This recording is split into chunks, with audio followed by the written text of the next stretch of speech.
Okay. Unit 9 Art, Science and Technology Part 2 in Class 9 in the chapter number 9 Environmental Management. Environmental Management means पर्यावरणीय व्यवस्थापन. या घटकाविषयी माहिती पाहणार आहोत. Environmental management in 9th class in 9th chapter. First subunit in this chapter, weather and climate, हवामान, meteorology, हवामानशास्त्र, solid waste management,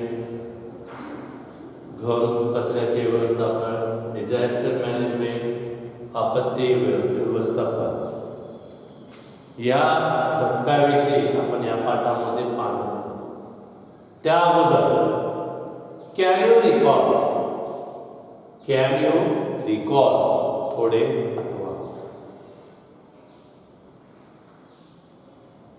2 questions. Can you recall? First question, how does the atmosphere affect our daily life? Listen carefully, students. How does the atmosphere affect our daily life? याचा अर्थ असा होतो विद्यार्थी मित्रांनो, how does the atmosphere affect our daily life? वातावरणाचा आपल्या जीवनाशी कसा संबंध असतो किंवा वातावरणाचा आपल्या दैनंदिन जीवनाशी कसा संबंध येत असतो.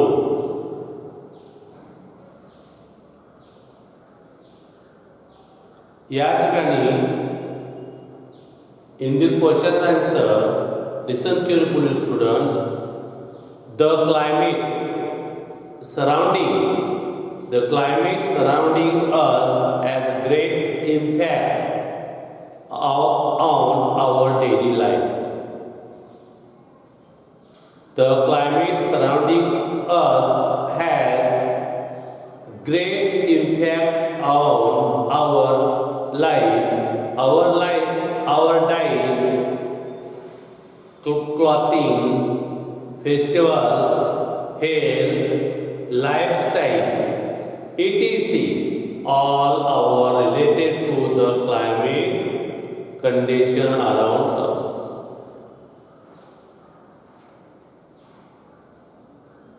In these questions, repeat again, students.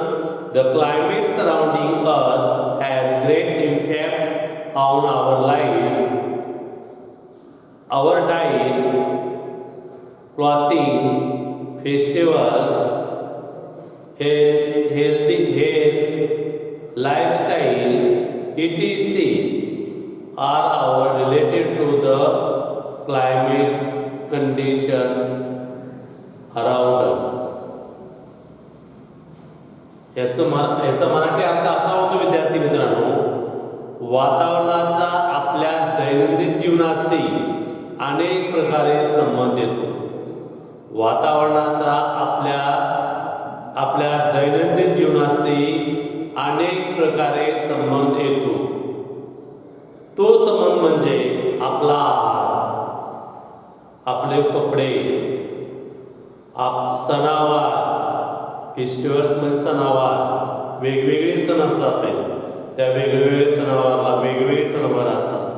त्यामध्ये आरोग्य आलं, त्यामध्ये जीवन, राहणीमान, लाईफस्टाईल म्हणजे राहणीमान हे यामध्ये आलं. अनेक गोष्टी आपण राहत असलेल्या ठिकाणाच्या वातावरणाशी निगडीत असतात. म्हणून वातावरण हे आपल्या जीवनाशी अत्यंत महत्त्वाचं आहे. त्यामध्ये आपला आहार आला, आपले कपडे आले, diet, clothing, festival, health and lifestyle हे सर्व वातावरणानुसार आपल्या जीवनामध्ये आपण बदल घडत असतो, संबंध येत असतो. सणावाराला आता दिवाळी आली, आपण थंडीच्या दिवसामध्ये जास्त पाणी पित नाही, पण पाणी हे शरीरासाठी आवश्यक आहे. Water essential for the our health. आपल्या जीवनाशी प्रक्रियेसाठी पाणी हे अत्यंत महत्त्वाचा घटक आहे. ते पाणी आपण या थंडीच्या दिवसामध्ये कोल्ड रिजन्स, थंडीच्या वातावरणामध्ये आपण पाणी पित नाही. त्यावेळेस या दिवशी दिवाळी असते. दिवाळीमध्ये गोडधोड करत असतात आणि गोड खाल्ल्यामुळं आपल्याला पाणी प्यायला लागतं. म्हणून या सणावाराला अशा पद्धतीनं त्या ऋतूमध्ये ते पदार्थ, कपडे, अशा पद्धतीनं आपलं आरोग्य आणि आपली लाईफस्टाईल, राहणीमान या सर्व गोष्टी आपल्या जीवनाशी, वातावरणामुळं संबंध येत असतो. तिथल्या परिसराशी, तिथल्या वातावरणाशी अशा ठिकाणी होत जातात. जम्मू काश्मीर या ठिकाणी वातावरण तिकडं -डिग्री तापमान सेल्सिअसमध्ये जातं, 0 डिग्री सेल्सिअस. अशा ठिकाणी तिथल्या लोकांचं राहणीमान, तिथल्या लोकांचा आहार, तिथल्या लोकांचे कपडे, तिथल्या लोकांची राहण्याची राहणीमान, तिथल्या लोकांचं आरोग्य, तिथले कोणते पदार्थ खातात, त्या काळात कोणते पदार्थ घेतात, कपडे कसे वापरतात. आता त्या ठिकाणी उबदार कपडे वापरतात. आपण थंडीच्या दिवशी उबदार कपडे वापरतो आणि थंडीच्या दिवसामध्ये वातावरणामध्ये आपला आहार जास्त जातो आणि पचलं जातं. कारण सर्व ऋतूपेक्षा हिवाळ्यामध्ये आपला हा ऋतू अतिशय महत्त्वाचा असल्यामुळं त्या पद्धतीने त्या वेळेस ते आहार घेतले जातात. कपडे, राहणीमान, आरोग्य हे सर्व आपल्याला मिळत असल्यामुळे आपल्या जीवनाशी how does the atmosphere affect our daily life, म्हणून आपल्या जीवनावर त्याचा असा परिणाम संबंध येत असतो. दुसरा प्रश्न विचारले विद्यार्थी मित्रांनो, बघा, forecast about which weather related factors are given during the news bulletins on Doordarshan and Akashvani. Repeat again. Forecast about which weather related factors are given during the news bulletins on Doordarshan and Akashvani. दूरदर्शन आणि आकाशवाणीवरील विविध बातम्यांमधून हवामान संदर्भात कोणकोणते अंदाज वर्तवले जातात.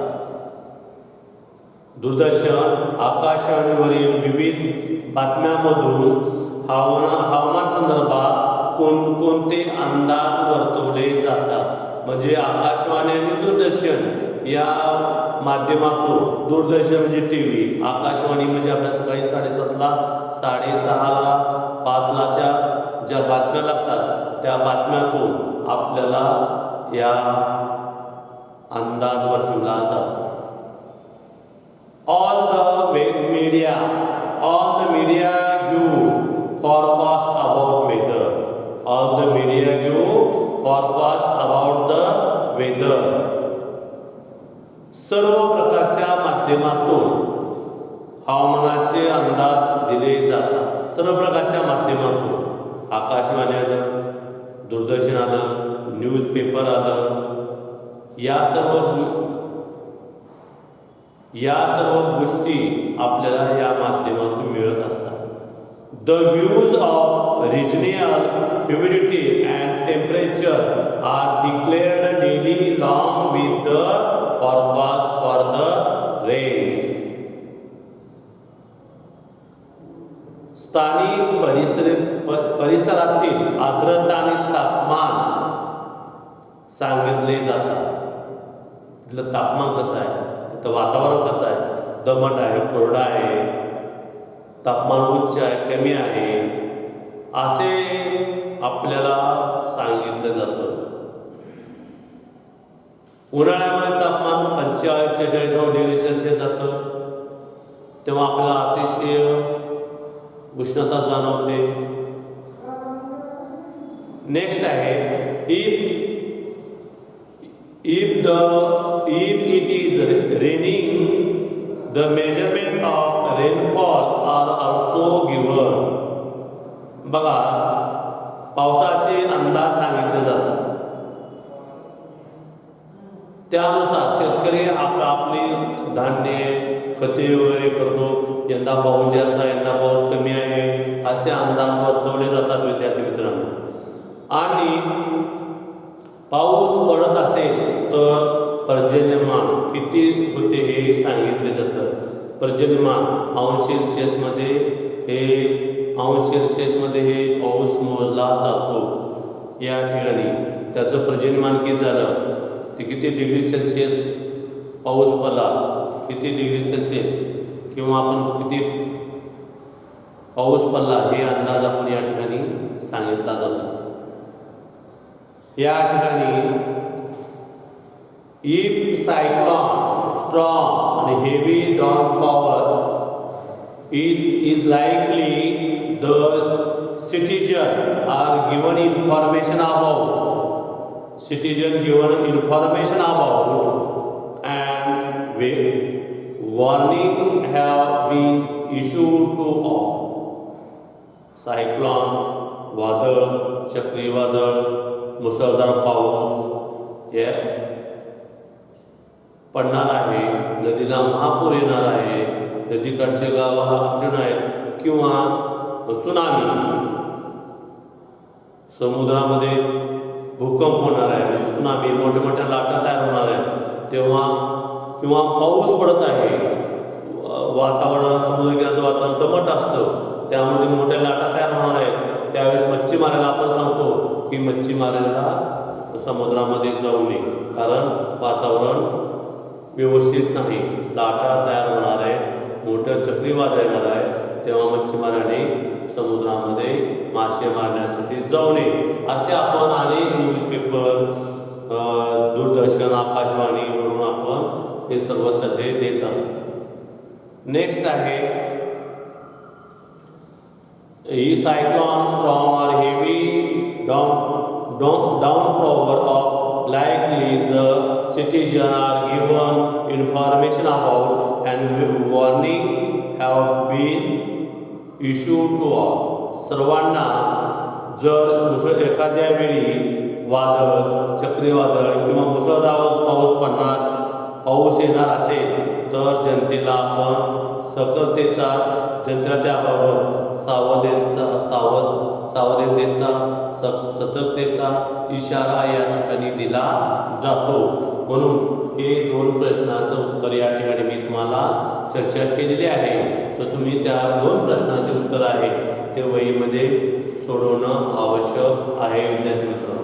आता आपला मेन मुद्द्याकडे जाऊया, मेन पॉईंटकडे जाऊया.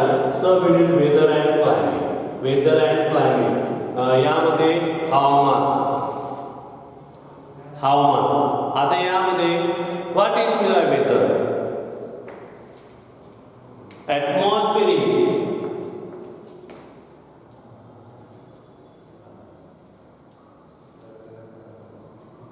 Condition,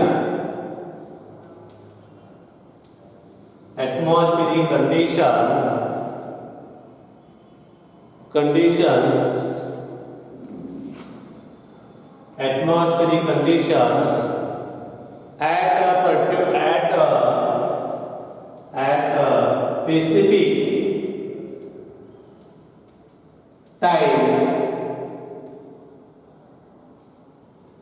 specific time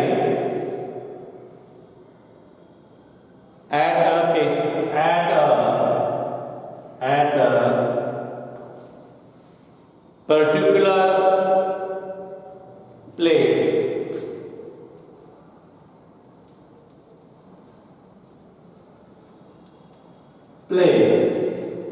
Particular place are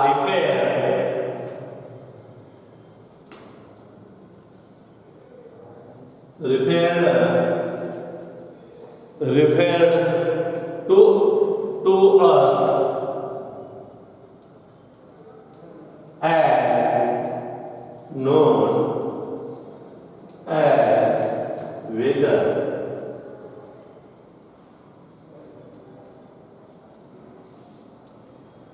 Atmospheric condition at a specific time at a particular place are referred to us as known as weather. याचा अर्थ असा होतो विद्यार्थी मित्रांनो, एखाद्या ठिकाणी ठराविक वेळेला असलेल्या वातावरणाच्या स्थितीला हवामान असे म्हणतात. एखाद्या ठिकाणी ठराविक वेळेला असलेल्या वातावरणाच्या स्थितीला हवामान असे म्हणतात. What is the weather? The atmospheric conditions at a specific time at a particular place are referred to as known as weather. एखाद्या ठिकाणी ठराविक वेळेला असलेल्या वातावरणाच्या स्थितीला हवामान असे म्हणतात. Atmospheric condition depending upon variety of factors. Atmospheric condition depending upon a variety of factors.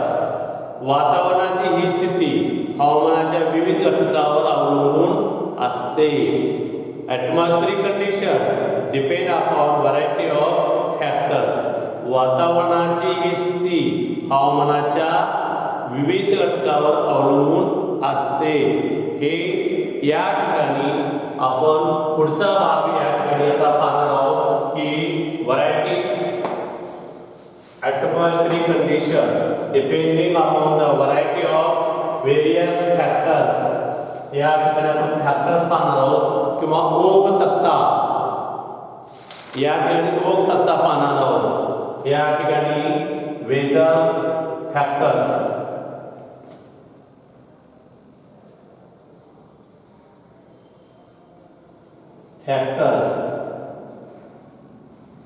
किंवा क्लायमेट फॅक्टर्स.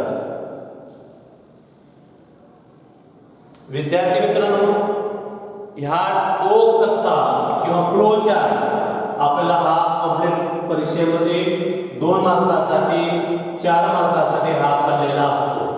या ठिकाणी आपल्याला पाहायचं आहे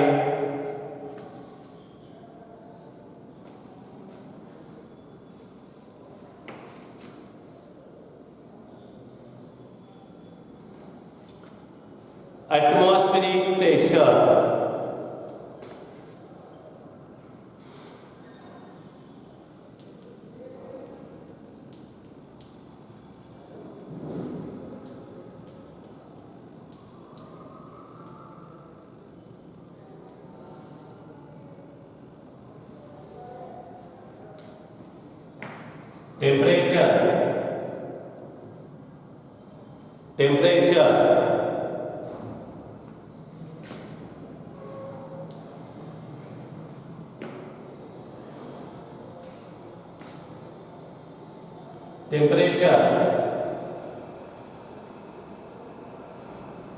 Temperature. Next,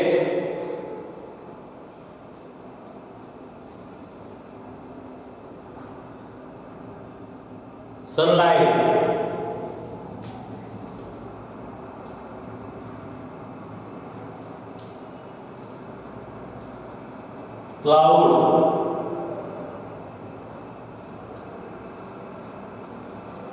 Clouds.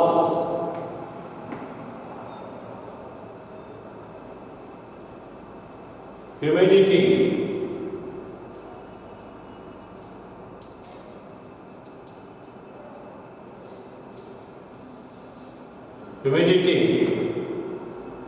Rainfall.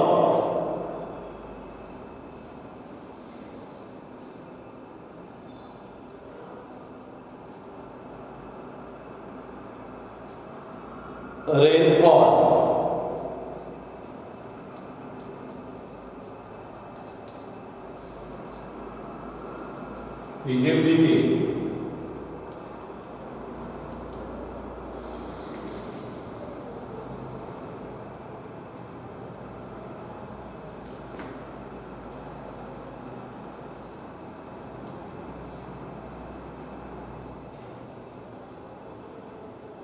हा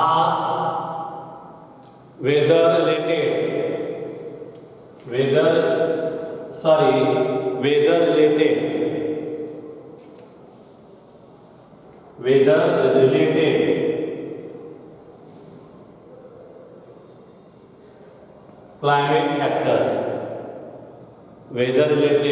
क्लायमेट फॅक्टर्स हा ओक तक्ता आहे. परीक्षेमध्ये तुम्हाला असा ओक तक्ता दिला जातो 4 मार्कासाठी 2 मार्कासाठी. त्यावेळेस आपल्याला जो आहे अशा ठिकाणी ब्लॉक केला जातो. या ठिकाणी काय नाव म्हणजे तो नावं न लिहिता असे चौकोनी कप्पे दिले जातात. त्या कप्प्यामध्ये आपल्याला त्या ठिकाणी weather related to climate factor वातावरणाशी संबंध असलेले घटकाचे या ठिकाणी नावं आपल्याला लिहायचे असतात.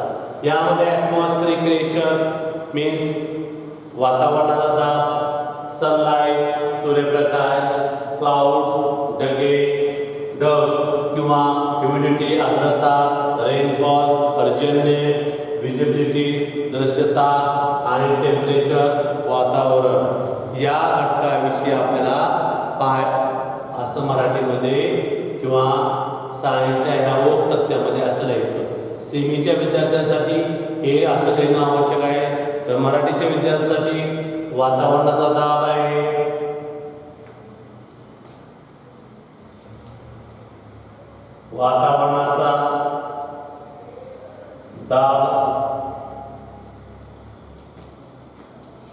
सूर्यप्रकाश,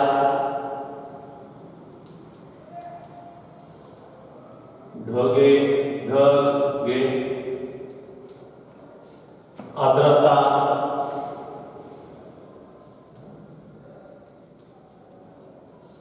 पर्जन्य,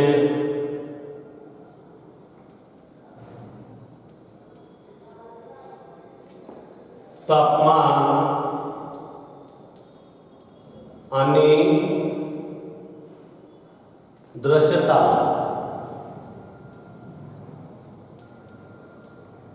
हे मराठी मीडियमच्या विद्यार्थ्यांनी असं लिहायचं आणि सेमीच्या विद्यार्थ्यांनी हे लिहायचं. मराठी मीडियमच्या विद्यार्थ्यांनी हे लिहायचं. अशा पद्धतीने हा ओक तक्ता परीक्षेमध्ये आपल्याला 4 मार्कासाठी असे 6 1 2 3 4 5 6 2 2 4 2 3 4 5 6 7 असे आपल्याला कप्पे दिले जातात. हा कप्पा आपल्याला पुन्हा आपल्या पेपरमध्ये आन्सर शीटमध्ये हा तक्ता जसा आहे तसा काढायचा. जे गाळलेले जागा आहेत त्या चौकणीमध्ये ते भरायच्या आणि तो पूर्ण तक्ता पूर्ण करायचा. हा 4 मार्कासाठी 2 मार्कासाठी हा प्रश्न पडत असतो. विद्यार्थी मित्रांनो, हा तक्ता आहे वातावरणाशी संबंध असलेले जे घटक आहेत या ठिकाणी आपल्याला पाहायला मिळतात.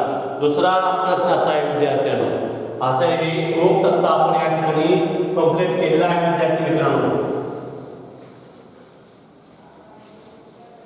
या ठिकाणी तुम्हाला आणखी आता आपण असं म्हणू शकतो, we frequently express our opinion about the weather by making statements like today it is too cold, today it is too cold, or it is very hot today, it is very hot today. आपण काही आपण बरेचदा आज फार थंडी आहे, गारठ आहे, थंडी वाजून येत आहे किंवा आज खूप गरम होत आहे. अशा वाक्यातून आपल्या ठिकाणी असलेल्या हवामानाविषयी किंवा हवामानाविषयी आपले मत आपण व्यक्त करत असतो. आज लय गरम आहे, आज गरम आलंय, आज भरपूर थंडी वाजली आहे, आज अस्वस्थ वाटायलंय. का तर वातावरणामध्ये जे काय बदल होत असतात त्या बदलानुसार आपल्या त्या ऋतूमध्ये आपल्या ते असलेल्या वातावरणीयविषयी आपले मत व्यक्त करत असतो, सांगत असतो. आपण म्हणतो आज थंडी वाजले, कडकड करतो, आज गरम आले, अस्वस्थ वाटायला. आपण जे वाक्य उद्गारतो हे हवामानाविषयी आपले मत व्यक्त करत असतो विद्यार्थी मित्रांनो. आता यामध्ये गिव्ह रिझन्स आहे.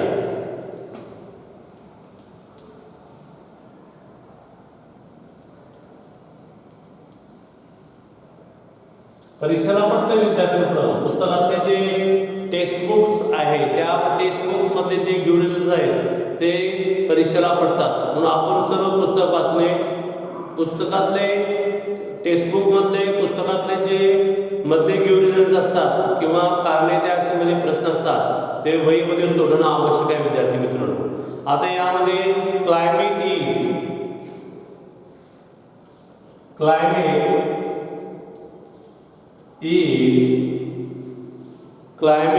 अ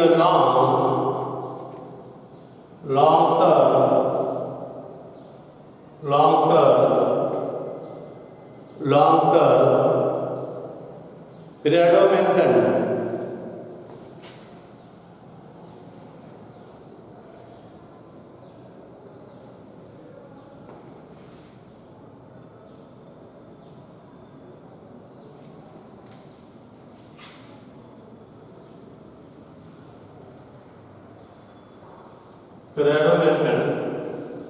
conditions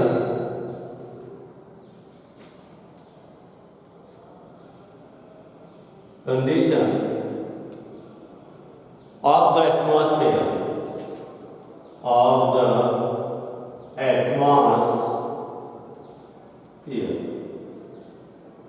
आता climate is a long term predominant condition of the atmosphere. ह्याचा अर्थ असा विद्यार्थी मित्रांनो होतो वातावरणाच्या दीर्घकालीन स्थायी स्थितीला हवामान असे म्हणतात. वातावरणाच्या दीर्घकालीन स्थायी स्थितीला हवामान असे म्हणतात. बिकॉज हे उत्तर येत असल्याचं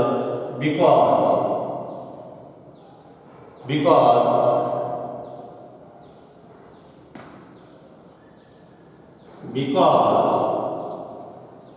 या ठिकाणी असे नंबर टाकून आणि शेवटी हेन्स